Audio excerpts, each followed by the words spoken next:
अस्मद्गुरुभ्यो नमः।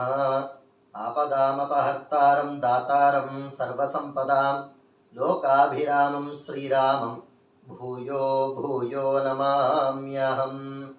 जय श्रीमनारायण। प्रिय भगवद्बंधुलारा अंदरिकी क्रोधिनाम संवत्सर उगादि शुभाकांक्षलु।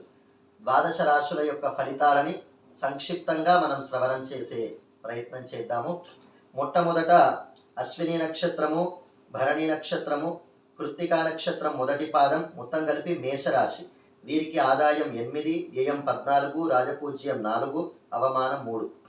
వీరికి గురువు శని విశేషమైనటువంటి యోగాలు కలిగించడం వల్ల అన్ని రకాల శుభాలు కలుగుతాయి. కనుక ఆర్థిక లాభము, ఆకస్మిక లాభము, గృహ లాభము, కార్యసిద్ధి, అలానే కుటుంబ సౌఖ్యం, అన్ని శుభాలే కలుగుతూ ఉన్నాయి. అన్ని శుభాలే ఉన్నాయి, అన్ని అనుకూలంగా ఉన్నాయి అనేటువంటి అహంకారాన్ని వదిలి భక్తితోని ఇష్టదైవాన్ని కులదైవాన్ని ప్రార్థిస్తే చక్కటి కార్యసిద్ధి కలుగుతుంది. కృత్తికా నక్షత్రం 2, 3, 4 పాదాలు, రోహిణి నక్షత్రం 1, 2, 3, 4 పాదాలు, మృగశిర నక్షత్రం 1, 2 పాదాలు, వృషభ రాశి. వీరికి ఆదాయం 2, వ్యయం 8, రాజపూజ్యం 7, అవమానం 3. ఈ రాశి వారికి ఆర్థిక లాభాలు, ఆకస్మిక ధనలాభం, విశేషించి వృషభ రాశిలోకి గురు సంచారం వల్ల ఆశావాద దృక్పథంతో పాటు నూతన జీవితాన్ని ప్రసాదిస్తుంది. అంటే ఇప్పటి వరకు ఉండేటువంటి జీవితాన్ని ఒక కొత్త మలుపు తిప్పేటువంటి ప్రయత్నం ఉంది. జన్మరాశి యందు గురుని యొక్క సంచారం వల్ల స్థాన చరణము, స్థాన భ్రంశము, ఉదర సంబంధమైనటువంటి అనారోగ్య సమస్యలు ఇవన్నీ కూడా ఏర్పడే అవకాశం ఉంది. దశమ స్థానమందు శని సంచారం కొంత మేరకు ఆశించిన ఫలితాలను ఇస్తుంది. అయినా కానీ శని కొంత ప్రతికూలంగా ఉండడం చేత పాపకార్యాచరణ, వృత్తి నష్టము, పరితాపము, దుఃఖము ఇవన్నీ కూడా కలుగుతాయి. కనుక శని గురువు కొంత ప్రతికూలంగా ఉండడం వల్ల వీరికి పరిహారంగా శనిగలని దానం చేయడం, గోసేవ చేసుకోవడం, అలానే శనివారం పూట వెంకటేశ్వర స్వామి యొక్క ఆలయంలో నువ్వులతో చేసినటువంటి ప్రసాదాన్ని లేదా నువ్వులని దానం చేయడం, నువ్వుల నూనె స్వామి యొక్క దీపారాధన కైంకర్యానికి సమర్పించగలిగితే వీరికి అన్ని శుభాలు కలుగుతాయి. ఇక మిథున రాశి. మృగశిర నక్షత్రం 3, 4 పాదాలు, ఆర్ద్ర నక్షత్రం 1, 2, 3, 4 పాదాలు, పునర్వసు నక్షత్రం 1, 2, 3 పాదాలు కలిపి మిథున రాశి. వీరికి ఆదాయం 5, వ్యయం 5, రాజపూజ్యం 3, అవమానం 6.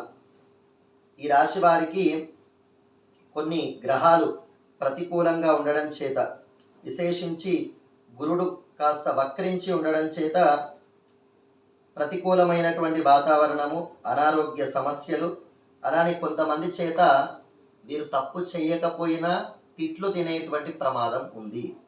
కనుక వీరు కూడా గురువారం రోజు గోసేవ చేసుకోవడం, శనిగలని దానం చేయడం, ఎవరికైనా అన్నదానం చేయడం, అలానే శనివారం రోజు వెంకటేశ్వర స్వామి యొక్క ఆలయంలో పులిహోర ప్రసాదం ఏదైనా భగవత్ కైంకర్యంగా ప్రసాదం చేయడం, ఆలయాన్ని కాస్త పరిశుభ్రం చేస్తూ ఉండడం, ఇలా చేయగలిగితే వీరికి ప్రతికూలమైనటువంటి గ్రహాలు అనుకూలంగా మారుతాయి.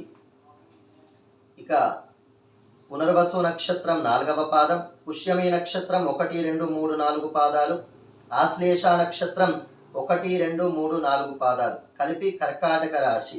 ఈ రాశి వారికి ఆదాయం 14, వ్యయం 2, రాజపూజ్యం 6, అవమానం 6. ఈ రాశి వారికి సంవత్సరాంతం వరకు లాభస్థానం యందు గురుడు, శనేశ్వరుడు అష్టమ స్థానము యందు, రాహుకేతువులు భాగ్య తృతీయ స్థానముల యందు ఉన్నారు. గురుడు సుఖ సౌఖ్యాలు కలిగించుటకు హేతువు. గడిచిన సంవత్సరం కంటే ఇప్పుడు కాస్త జీవితం ఉన్నతమైనటువంటి స్థానంలో ఉండడం, మంచి గౌరవం లభించడం ఇవన్నీ కూడా ఏర్పడతాయి గురువు యొక్క అనుగ్రహం వల్ల. కానీ శని ప్రతికూలంగా ఉండడం చేత వీరికి ఆకస్మికమైనటువంటి అనుకోనటువంటి చిన్న చిన్న ప్రమాదాలు ఏర్పడేటువంటి అవకాశం ఉంది. అందుకోసమని వీరు నువ్వుల నూనెని, అలానే ఆవు నెయ్యిని శనివారం పూట నరసింహస్వామి యొక్క ఆలయంలో దానం చేయడం, గోసేవ చేసుకోవడం, శనివారం పూట చెమట ఓర్చి ప్రతిరోజు చేయాలి. విశేషించి శని యొక్క ప్రభావం ఎక్కువ ఉండడం వల్ల ఎవరికైనా తన కింద పనిచేసేటువంటి వారికి ధనం ఇవ్వడం, చెమట ఓర్చి పని చేయడం, ఆలయంలో ప్రదక్షిణం చేయడం, ఆలయంలో సేవ చేయడం.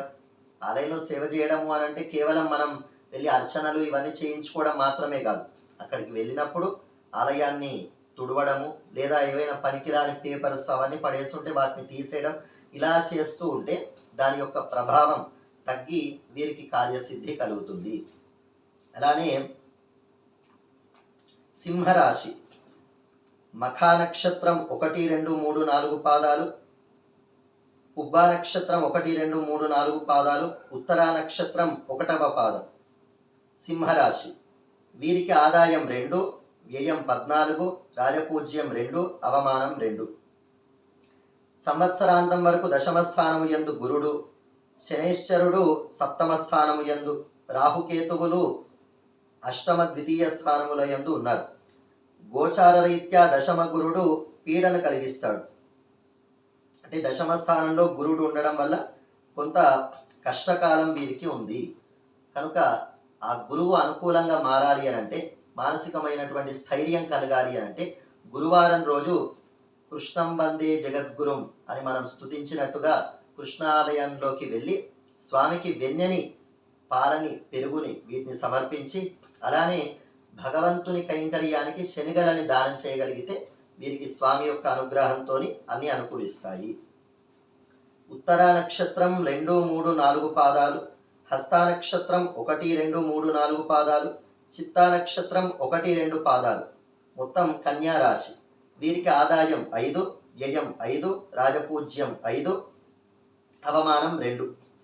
సంవత్సరాంతం వరకు భాగ్యస్థానము యందు గురుడు, శనేశ్వరుడు సంవత్సరమంతా షష్ఠస్థానము యందు, రాహుకేతువులు సంవత్సరారంభం నుండి సంవత్సరాంతం వరకు సప్తమ జన్మస్థానముల యందు ఉన్నారు. భాగ్య గురుడు సర్వకార్యముల యందు లాభము, సంతుష్టిని కలిగిస్తాడు. పనులు అనుకున్న వెంటనే పనులన్నీ కూడా చకచక అయిపోతూ ఉంటాయి. ఇదివరకు రానటువంటి ప్రమోషన్లన్నీ కూడా ఇప్పుడు ఏర్పడతాయి. అలానే మానసికమైనటువంటి మంచి స్థైర్యం ఏర్పడుతుంది.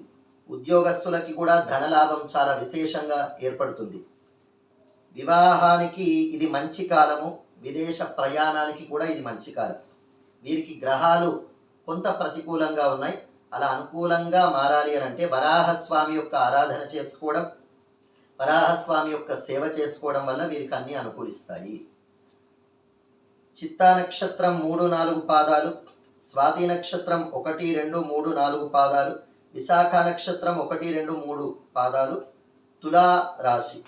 తులారాశి వారికి ఆదాయం 2, వ్యయం 8, రాజపూజ్యం 1, అవమానం 5. సంవత్సరాంతం వరకు అష్టమ స్థానము యందు గురుడు, శనేశ్వరుడు సంవత్సరమంతా పంచమ స్థానము యందు, రాహుకేతువులు సంవత్సరమంతా షష్ఠ వ్యయస్థానముల యందు ఉన్నారు.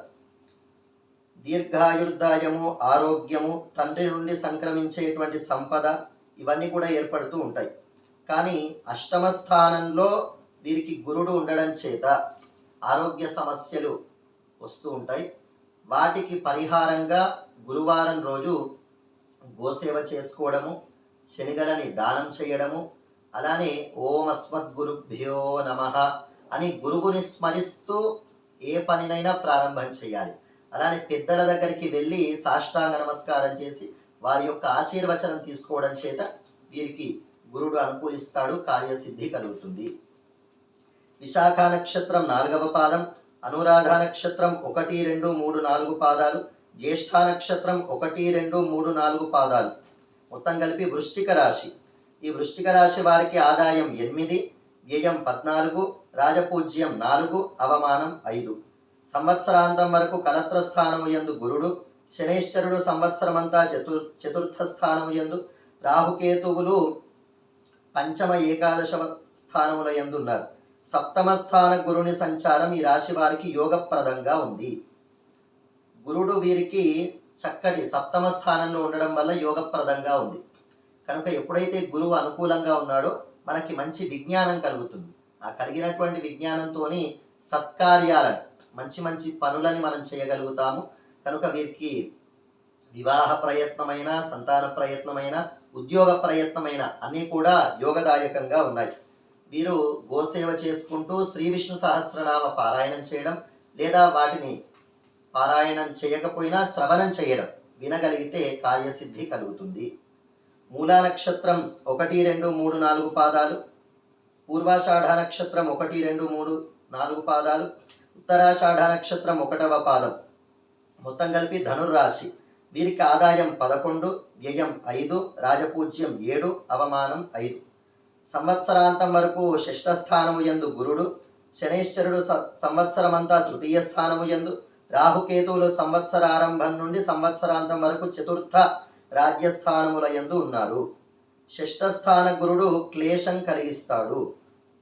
షష్టమ స్థానంలో గురువు ఉన్నాడు కనుక కొంత క్లేశాలు ఏర్పడేటువంటి అవకాశం ఉంది. స్వబుద్ధి చేత ఉపక్రమించిన కార్యములు సిద్ధించునట్లు చేయును. స్థానమందలి కుజ శనుల స్థితి చేత సోదరులతో సత్సంబంధాలు ధైర్యాన్ని సూచిస్తాయి. కనుక వీరికి కొంత ప్రతికూలంగా ఉన్నప్పటికీ కూడా కుటుంబంతో ప్రేమగా మెలిగితే, అన్నదమ్ముల మధ్యలో ఉండేటువంటి సౌఖ్యం పెరిగినప్పుడు అన్నీ అనుకూలిస్తాయి. వీరు విశేషించి విశ్వక్సేన పూజ చేసుకుంటే వీరికి ముందుకు సాగేటప్పుడు ఏర్పడేటువంటి విఘ్నాలన్నీ కూడా తొలగిపోతాయి. అలానే ప్రతి మంగళవారం అన్నదానం చేయడం వల్ల వీరికి కార్యసిద్ధి కలుగుతుంది. ఉత్తరాషాఢ నక్షత్రం 2, 3, 4 పాదములు, శ్రవణ నక్షత్రం 1, 2, 3, 4 పాదాలు, ధనిష్ఠ నక్షత్రం 1, 2 పాదాలు, మకర రాశి. వీరికి ఆదాయం 14, వ్యయం 14, రాజపూజ్యం 3, అవమానం 1. సంవత్సరాంతం వరకు పంచమ స్థానము యందు గురుడు, శనైశ్వరుడు సంవత్సరమంతా ద్వితీయ స్థానము యందు, రాహుకేతువులు సంవత్సరారంభం నుండి సంవత్సరాంతం వరకు తృతీయ భాగ్యస్థానముల యందు ఉన్నారు. పంచమ స్థాన గురుడు సత్సంతాన వృద్ధిని, సంపద్వృద్ధిని, ఆర్థిక ఎదుగుదలని కలిగిస్తాడు.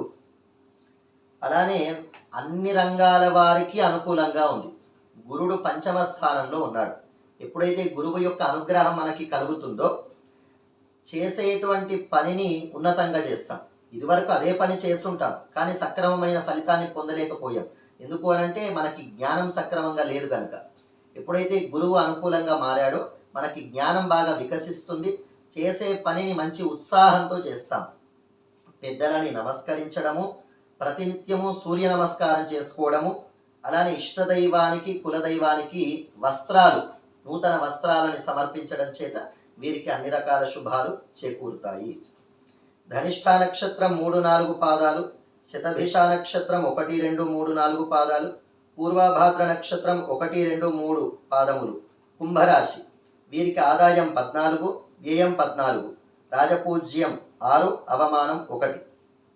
చతుర్థ స్థానము యందు గురుడు, సంవత్సరాంతం వరకు చతుర్థ స్థానము యందు గురుడు, శనైశ్వరుడు సంవత్సరమంతా జన్మరాశి యందు, అలానే చతుర్థ స్థానంలో గురుడు అనుకూలంగా ఉంటాడు కనుక గృహ నిర్మాణాలు చేపడతారు. గృహానికి సంబంధించినటువంటివి ఇదివరకు ఎంతో వాయిదా పడ్డటువంటివన్నీ కూడా అయ్యో ఇల్లు కట్టుకోవాలి లేదా ఇంటి ప్రయత్నాలు చేయాలి ఇలా ఎంతో అనుకోని ఉంటాం. అవన్నీ జరగనివి ఇప్పుడు జరిగేటువంటి ప్రయత్నం ముందుకు సాగుతూ ఉంటుంది. ఇదివరకు అనుకున్నా జరగలేదు, ఇప్పుడు అనుకోకుండానే ప్రారంభం అయిపోతుంది. కానీ వీరికి శని కొంత ప్రతికూలంగా ఉండడం చేత పని మందకోడిగా సాగుతూ ఉంటుంది. అప్పుడు శనికృత నారసింహ స్తుతి, సాక్షాత్తుగా శనేశ్వరుడే నరసింహస్వామిని స్తుతించినటువంటిది ఒక విశిష్టమైన స్తోత్రం ఉంది. దాన్ని పారాయణం చేసుకోవడం, వీలుంటే అహోబిల క్షేత్రానికి వెళ్ళి నారసింహ దర్శనం, ప్రతి శనివారం కూడా ఒక 11 శనివారాలు నారసింహ దర్శనం. అక్కడ వీలు కాకుంటే ఎక్కడ నరసింహస్వామి ఆలయం ఉన్నా, వెంకటేశ్వర స్వామి యొక్క ఆలయం ఉన్నా అక్కడ దర్శనం చేసుకోవడం, అఖండ దీపాన్ని వెలిగించడం, స్వామికి మంచి భోగాన్ని ప్రసాదాన్ని చేయించడం వల్ల వీరికి కార్యసిద్ధి కలుగుతుంది. పూర్వభాద్ర నక్షత్రం 4వ పాదం, ఉత్తరాభాద్ర నక్షత్రం 1, 2, 3, 4 పాదాలు, రేవతి నక్షత్రం 1, 2, 3, 4 పాదాలు, మొత్తం మీనరాశి. వీరికి ఆదాయం 11, వ్యయం 5, రాజపూజ్యం 2, అవమానం 4. వీరికి ఏలినాటి శని నడుస్తుంది కనుక మిగతా గ్రహాలన్నీ కూడా మామూలుగా మనం చూస్తాం, వాటి సంచారం కొంతకాలమే ఉంటుంది. కానీ శని, గురువు, రాహుకేతువులు వాటి యొక్క కాల పరిమితి ఎక్కువ గనుక ప్రత్యేకించి వాటిని మనం చెప్పుకుంటాం. ప్రత్యేకించి ఇక్కడ మీనరాశి వారికి శని అనుకూలంగా లేకపోవడం వల్ల ఎన్నో రకాల కలహాలు, అలానే ఆరోగ్యం క్షీణించడము, సమయానికి భోజనం చేయలేకపోవడము, ఆందోళన కలిగి ఉండడం, ఇవన్నీ ఏర్పడుతూ ఉంటాయి. దాన్ని అధిగమించడం కోసమని ప్రతినిత్యం కూడా సూర్య నమస్కారం చేసుకోవడం, అలానే శనికృత నారసింహ స్తుతి చేసుకోవడం, విశేషించి యోగానంద నారసింహస్వామి యొక్క ధ్యానం చేసుకోవడం వల్ల వీరికి అన్ని అనుకూలిస్తాయి. ఇలా ద్వాదశ రాశుల వారికి సంక్షిప్తంగా మనం తెలుసుకునే ప్రయత్నం చేశాము. ఇవి భగవంతుని యొక్క ఆజ్ఞగా వీటిని మనం స్వీకరించాలి. ఏదో నాకు అన్ని ఈ గ్రహాలు అనుకూలంగా ఉన్నాయి అని అనుకుంటే కొంతకాలానికి ప్రతికూలిస్తాయి, ఇవి ప్రతికూలంగా ఉన్నాయి అనుకుంటే కొంతకాలానికి అనుకూలిస్తాయి. అవన్నీ కాలక్రమంగా జరిగేటువంటి పరిణామం. మన కర్తవ్యం ఏంటో మనం తెలుసుకోవాలి. శ్రీకృష్ణ పరమాత్మ భగవద్గీతలో ఒక రహస్యాన్ని తెలియజేస్తాడు. మాత్రా స్పర్శాస్తు కౌంతేయ శీతోష్ణ సుఖ దుఃఖదాః ఆగమాపాయినో నిత్యాః తాం తితిక్షస్వ భారత. హే అర్జున, ఈ ప్రకృతి సంబంధం ఉన్న అందరికీ కూడా మమ మాయా దురత్యయ అన్నట్టుగా ఈ మాయని ఎవరు జయించడానికి శక్యం చేయలేరు. జయించడానికి, ఈ మాయని దాటడానికి ఎవరికి శక్యం కాదు. కనుక ఈ మాయకు అందరూ లోబడే ఉంటారు. మాయని జయించాలంటే నన్ను ఆశ్రయించాలి. ఈ మాయా ప్రకృతి మొత్తం కూడా సత్వరజస్తమో గుణాత్మకంగా ఉంటుంది. కనుక కష్ట సుఖాలు అనేవి ఎలా అయితే ఎండాకాలము, చలికాలము, వర్షాకాలం ఇవన్నీ క్రమంగా వస్తూ ఉంటాయో, అలానే మనకి కష్ట సుఖాలు అనేవి రాత్రి పగళ్ళు ఇవన్నీ ఏర్పడుతూ ఉంటాయి. ఈ ద్వంద్వాలని ఎవరూ మార్చలేరు. మరి ఏం చెయ్యాలి? తాం తితిక్షస్వ, అంటే భగవంతుని పైన విశ్వాసంతో, ఆత్మవిశ్వాసంతో వాటిని ఓర్చుకుంటూ, వాటి ద్వారా మనం గొప్ప పాఠాన్ని నేర్చుకుంటూ, తద్వారా మనం ధైర్యంతోని, ఉత్సాహంతోని మన కర్తవ్యం ఏంటో మనం తెలుసుకొని ముందుకు వెళ్ళేటువంటి ప్రయత్నం మనం చేయాలి.